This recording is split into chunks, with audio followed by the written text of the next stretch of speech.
বৃষ্টি ও রহমত, ঠিক কিনা? বৃষ্টি পাঠায় কে? বৃষ্টির মালিক কে? বিশ্বনবী আকাশে মেঘ দেখলে বলতেন আল্লাহুম্মা সাইয়্যিবান নাফিআন, হে আল্লাহ তুমি ভালো বৃষ্টি দাও। কেননা এই বৃষ্টি দিয়েও আল্লাহ অনেক জাতিকে ধ্বংস করেছে। বৃষ্টি দিয়ে মানে অতিবৃষ্টি দিয়ে আল্লাহ বন্যা দিয়ে গোটা দুনিয়াটাকে ভাসিয়ে দিতে পারে কি পারে না?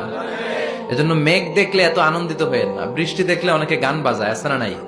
এই বৃষ্টি ভেজা রাতে তুমি চলে যেও না, গান গায় না?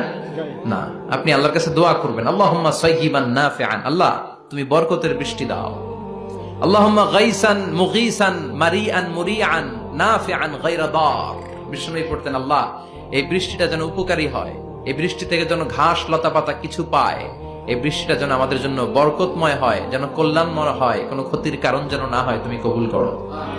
আবার বেশি বৃষ্টি হলে বিষ্ণুনবী দোয়া করতেন আল্লাহুম্মা হাওয়ালাইনা ওয়ালা আলাইনা, আল্লাহ আমাদের এলাকায় আর বৃষ্টি দিও না, আমাদের চারিপাশে দাও। এই দোয়াগুলো পড়ার দরকার আছে না নাই? আল্লাহ যা বৃষ্টি দিবে এটা যেন আমাদের কল্যাণ হয়, আমরা পড়ি আমিন।